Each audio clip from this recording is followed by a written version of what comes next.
Hi, my name's Robin and welcome inside Robin's World. I am so excited. I had a fellow booktuber tag me in a video and it was so much fun. I watched him do his and he actually tagged me on Twitter, and so that's where I saw that I was tagged. So thank you, Scott at Book Invasion. He is definitely a new favorite. His videos are so much fun and he does all this cool stuff on there, and so you guys really ought to go check him out. He does a lot of fun stuff.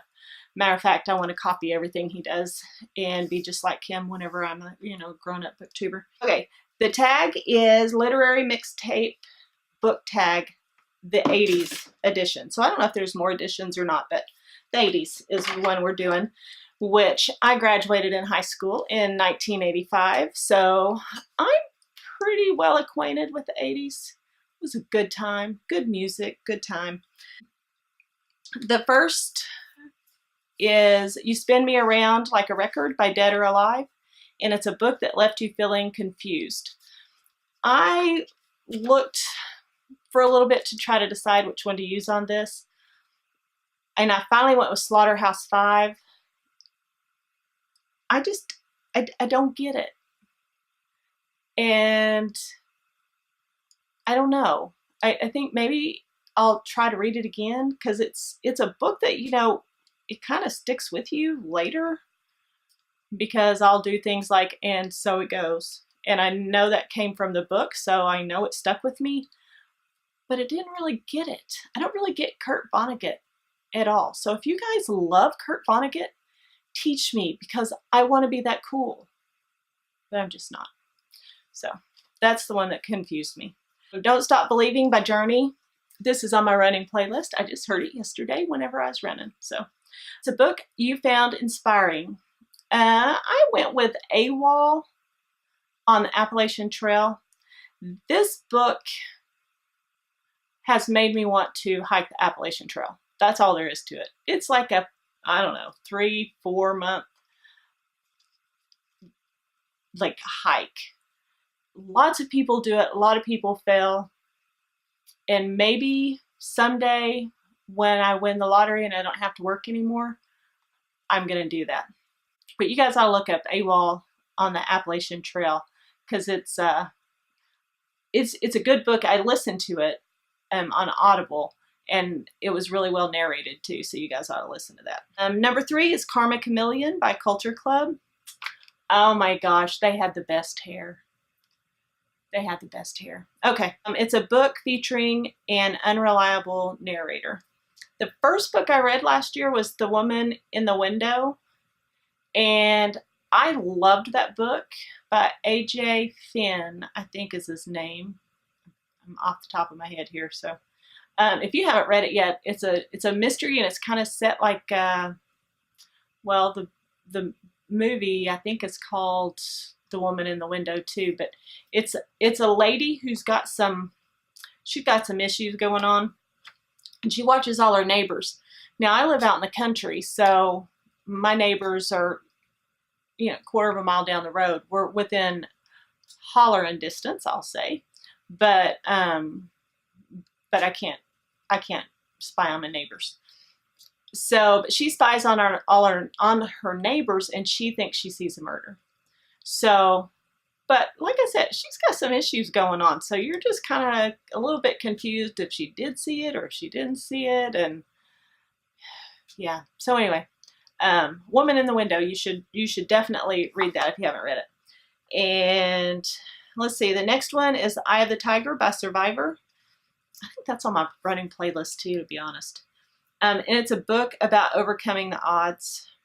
Now, this one is a little bit, I had trouble picking a book out for this one, mainly because all books, that's the whole point, is to overcome, whatever the author's throwing their way. So any book could fit in this. So I decided to go with something that I bought specifically to help me with my problem I've got going. And so I'm putting, it's Declutter at the Speed of Sound. Is it sound? I wrote it down. Yes. Decluttering. Oh my gosh. my house. I've got so much stuff. And number 5 is Never Going to Give You Up by Rick Astley. And it's a book with a loyal protagonist. And I went with Harry Potter. Specifically in my head, Hermione Granger was always the one that she was always there for Harry, you know, always. You know, even Ron every now and then would get jealous or whatever, but Hermione was always there for him. So I'm going with that one. And Girl, You Know It's True by Milli Vanilli. And it's a nonfiction book or memoir that turned out not to be true. I actually Googled this one because I had absolutely no idea. And so what I found was A Million Little Pieces by James Frey. I guess part of it is true, but not all of it. From what I could see, Oprah kicked him off of her book list or whatever she does, her book club thing, and because she felt like she'd been lied to. So I haven't read it though. Have you? Any of you guys read it? Oh. Number 7, Wake Me Up by Wham. A book that makes you feel good because it's upbeat.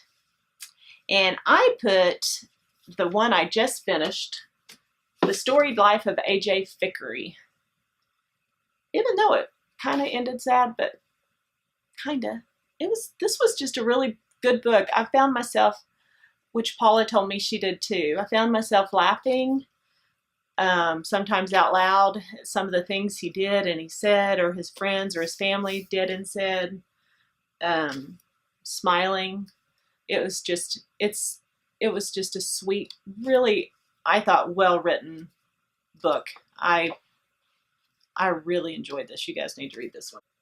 Every Day I Write a Book by Elvis Costello. And it's a biography or an autobiography by an author. And it's my other one. I've read 2 books so far this year. I started this one before. Becoming by Michelle Obama. So good. I liked her before I read the book. And I like her even more now. She's amazing. So anyway, there you go. Talk Dirty to Me by Poison, a book with naughty bits. Okay, I just finished this series right before the new year started. The Court of Thorn and Roses by, oh gosh, what's her name? Sarah Maas, or Moss, something like that. I thought these were books like made for young adults, but maybe they're not. I don't know, kind of a high fantasy. It's got fays, fairies, you know, magic and all that.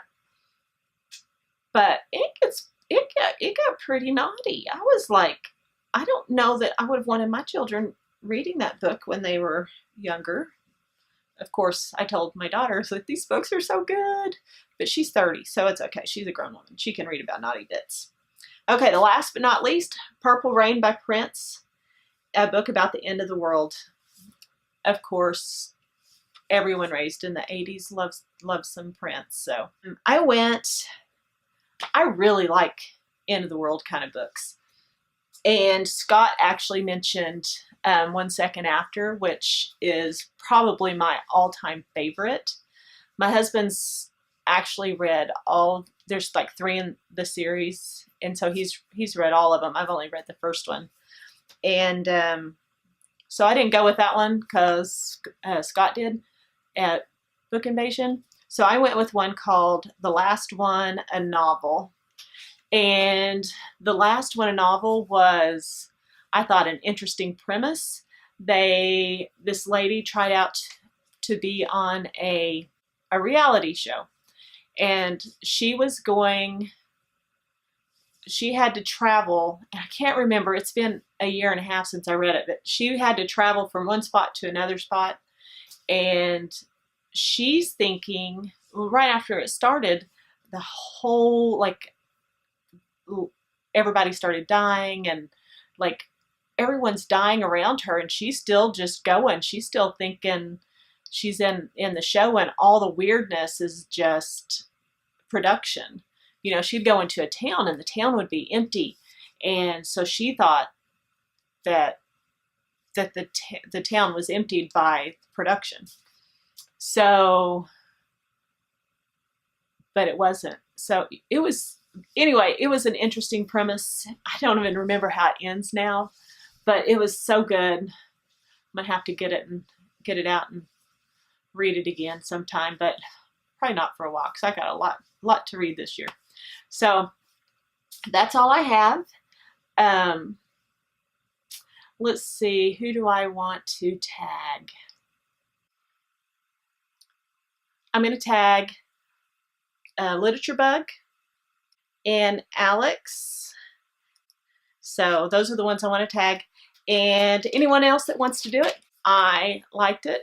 I had big plans of trying to dress 80s, because I'm telling you, I had some nice hair in the 80s. Let me show you. My senior picture. Thank you very much. Look, I had it like cut on the side, short on the side, kind of like a little mullet thing going on, feathered down the back. Yeah. So, yeah, my mom gave me back my senior picture just recently. I'm not really sure why she didn't want to look at me in my 80s gorgeousness, but she didn't, so she gave it back. So anyway, I went with my race shirts, kind of got the 80 color theme going with it. So anyway, thanks for tagging me, Scott, at Book Invasion, and it was a lot of fun. Bye.